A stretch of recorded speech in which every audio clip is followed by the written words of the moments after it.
Amis des potentiomètres, bonsoir. Aujourd'hui j'ai eu une rude journée professionnelle, alors j'ai pas tellement envie de me lancer dans une super vidéo, super technique, mais comme je cherchais dans une boîte des potentiomètres, je me suis dit tiens, on va s'amuser un petit peu et je vais vous présenter quelques potentiomètres rigolos que j'ai. Il y a énormément de modèles de potentiomètres, je crois que personne au monde pourrait se vanter de les avoir tous, mais je vais vous en montrer quelques-uns, certains très connus, d'autres un petit peu moins. Alors, pour commencer, ça c'est l'ancêtre du potentiomètre, ça s'appelle le rhéostat. Il est fait d'un fil résistif, mis sur un support isolant, généralement ici de la porcelaine, et on voit qu'il y a un curseur qui va permettre de faire varier la résistance entre ces points-là. L'avantage des rhéostats, c'est qu'ils sont quand même capables de tenir des puissances relativement beaucoup plus élevées que les potentiomètres à piste carbone, et c'est encore des fois utilisé, sachant qu'ils ont quand même une puissance limite, et que quand on les met en série, par exemple avec une ampoule ou une charge, plus le curseur s'approche d'une des bornes, plus la résistance diminue, donc des fois plus ça a tendance à chauffer. Enfin voilà, ça c'est vraiment un truc, ça c'est un très beau modèle qui est utilisé en électrotechnique ou pour les fortes puissances.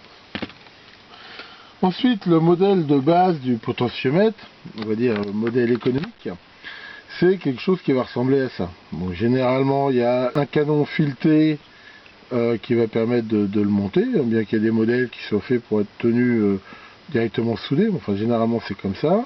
Il y a, comme souvent, un système qui va permettre d'empêcher qu'il bouge de cette façon-là. Donc ça peut être soit ici, comme c'est souvent le cas, un petit tenon qui va permettre, grâce à un trou, de le bloquer, ou ça peut être un canon en D, enfin bon, il y a différents systèmes de blocage.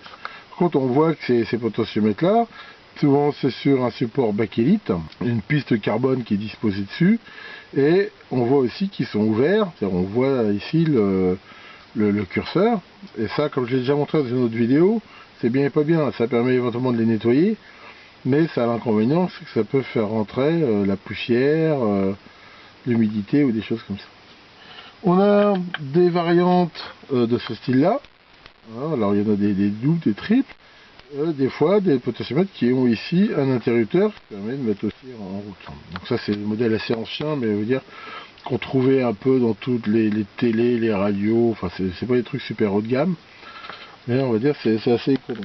Ensuite, dans les modèles un peu plus, alors qui restent anciens, mais déjà un petit peu mieux, on a par exemple ce modèle-là, on va dire Omic, hein, c'est quasiment déjà un truc pro, pas vraiment miniature, mais là déjà on voit qu'il est complètement étanche et qu'il est beaucoup mieux protégé éventuellement de la poussière.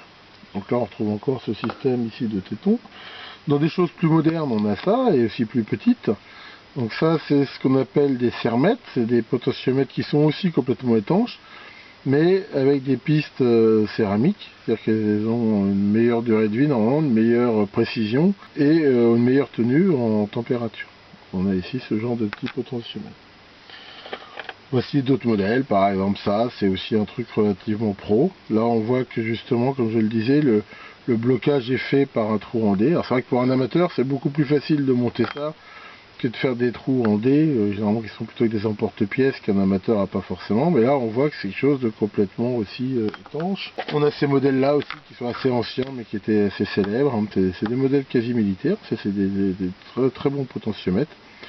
Ici ils sont pareils, complètement étanches. Ici on a aussi un modèle là qui est complètement plastique, hein, là c'est encore plus économique, tout est plastique, il veut dire à part l'écrou. Ça c'est pareil, c'est des potentiomètres relativement bas de gamme. Alors il y a des potentiomètres où on en met plusieurs en série, alors des fois il peut y en avoir beaucoup. Généralement quand même on a plutôt des doubles, hein, c'est surtout utilisé par exemple pour la stéréo, des choses comme ça. Mais on a comme ici des modèles triples, voire même quadruple, quintuple, ça peut aller relativement loin. Donc ça peut être intéressant pour régler des filtres. Alors ça c'est un modèle, c'est déjà quelque chose de plus rare, c'est des très très bons potentiomètres d'excellente qualité, étanches, et qui ont la particularité d'avoir, en fait c'est à la fois le bouton et le potentiomètre.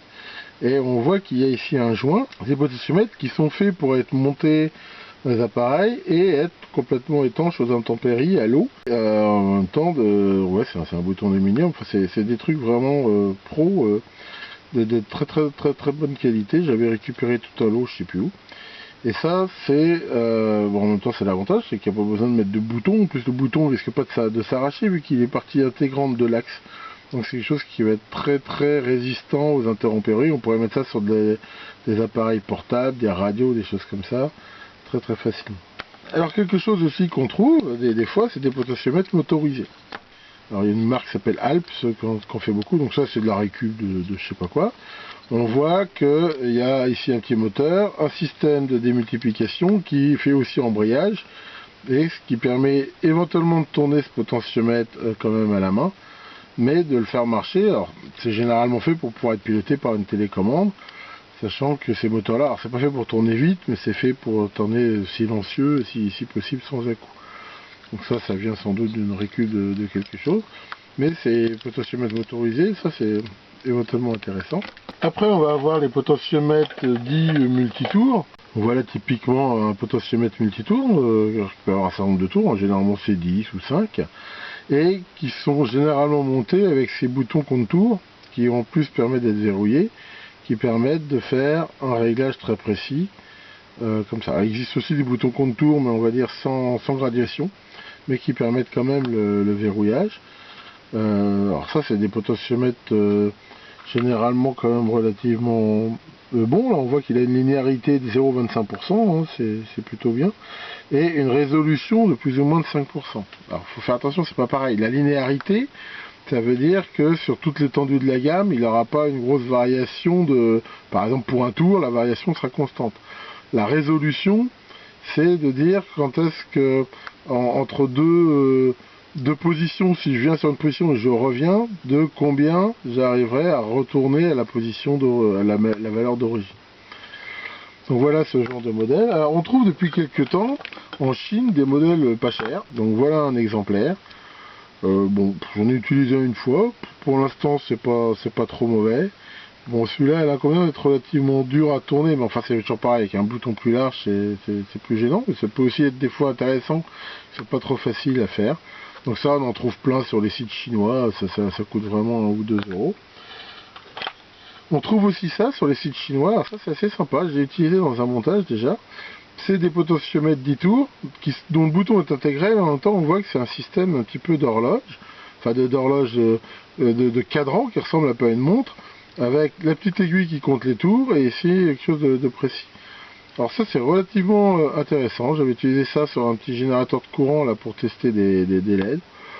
Bon, la linéarité, tout ça, c'est pas fantastique, hein, mais c'est quand même assez sympa, et je trouve même ça à la limite plus lisible que ce genre de modèle.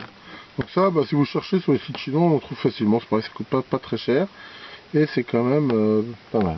Alors bon, pour info, j'ai aussi un modèle de compétition, là, je sais pas d'où j'avais récupéré ça, c'est pas le même principe, un potentiomètre X tours, mais là on va dire c'est le modèle c'est le modèle pour ceux qui ont des gros doigts. C'est assez balèze, c'est un K qui a priori lui il a une meilleure résolution, vu que le bouton est plus gros, ça permet sans doute d'être plus précis. Enfin bon, je sais pas si je peux dire quelque chose de ce truc. On a aussi des potentiomètres un peu de précision qui sont utilisés souvent comme recopie ou comme capteur, qui ont la particularité de ne pas avoir de butée. On voit que celui-là, il a pas de butée.